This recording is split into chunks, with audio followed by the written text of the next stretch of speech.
सद्गुरु नमस्कारम। आपने अपने पिछले सत्संग में कहा था कि 30% बीमारियां शरीर की होती हैं और बाकी मन से पैदा होती हैं। मैं बस जानना चाहता हूं कि अगर हमें कोई बीमारी होती है तो हम ये कैसे पता लगाएंगे कि इसे मन ने पैदा किया है या ये शरीर की है। और अगर ये साइकोसोमैटिक या मनोदैहिक प्रकृति की है तो इसके पीछे किस तरह की भावनाओं और विचारों का हाथ होता है। हम कैसे इसका पता लगाएं और अगर हो सके तो इसे कैसे ठीक करें। धन्यवाद। मान लीजिए कि आपका दायां हाथ अजीब हरकतें करता है, आपको मारता है, आंखों को कोचता है। आपको बीमारी है या नहीं? है ना? निश्चित रूप से है। आपका मन बिल्कुल यही कर रहा है ना? ये जागता है, इधर उधर जाता है, आपको चोट पहुंचाता है, आपको रुलाता है, आपको दुख देता है। आपको बीमारी है या नहीं? अगर आपका हाथ आपको कोंच रहा है, मार रहा है, पीट रहा है, तो निश्चित रूप से आप बीमार हैं, है ना?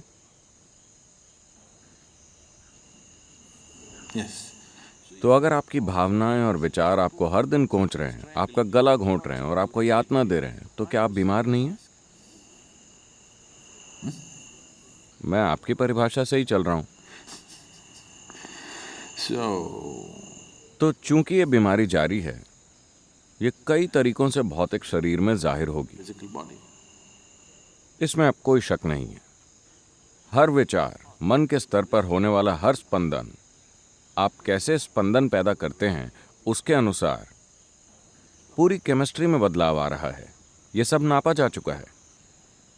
अभी अगर आप शेर के बारे में सोचें, आपकी केमिस्ट्री एक तरह की हो जाती है, रासायनिक बदलाव आते हैं। आप फूलों के बारे में सोचिए, एक दूसरी तरह का रासायनिक बदलाव होता है। इसे नापा जा चुका है। तो हर विचार के साथ अगर पूरी केमिस्ट्री बदलाव से गुजरती है, अगर आपका मन ऐसी हालत में है, तो आप जानते हैं कि आप किस तरह का सूप तैयार कर रहे हैं। आप एक घटिया सूप हैं। सिर्फ घटिया ही नहीं, जहरीला भी। अगर आप इस जहरीले सूप में हर दिन डूबे रहते हैं, तो खुशहाली कैसे मिलेगी?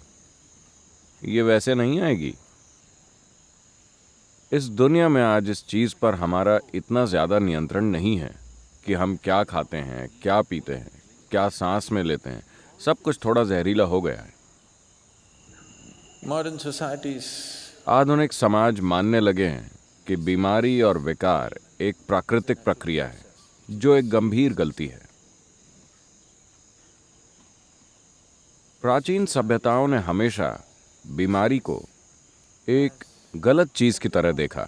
एक इंसान को ऐसा नहीं होना चाहिए। एक इंसान को बीमारी की किसी भी हालत में नहीं होना चाहिए, क्योंकि बीमारी यानी बुनियादी तौर पर कुछ गलत है। लेकिन आधुनिक समाज मानने लगा है कि ये सामान्य है, क्योंकि ऐसा एक पूरा उद्योग है जो आपकी वजह से फल फूल रहा है। बहुत बड़ा उद्योग। इस धरती पर दूसरा सबसे बड़ा उद्योग है दवाइयों का। अगर इस दुनिया में दवाइयों का उद्योग दूसरा बड़ा उद्योग है, यानी कि घटिया सूप की भरमार है।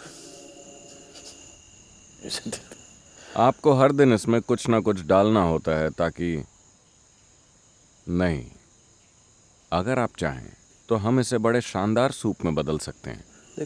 केमिस्ट्री बहुत शानदार अवस्था में है। आनंदमय होना स्वाभाविक है। अगर आप ऐसा करते हैं तो यकीन कीजिए, धरती से 70% बीमारियां गायब हो जाएंगी। बाकी बची 30% कई बाहरी कारण होते हैं जो हमेशा काबू में नहीं होते। आप उन्हें काबू नहीं कर सकते, सिर्फ कुछ हद तक। तो अगर आप लगातार अपने भीतर बुरी केमिस्ट्री पैदा कर रहे हैं, तो आपके भीतर के जीवन को कैसे पता चलेगा कि आप खुशहाली चाह रहे हैं? कैसे? यह अन्याय है।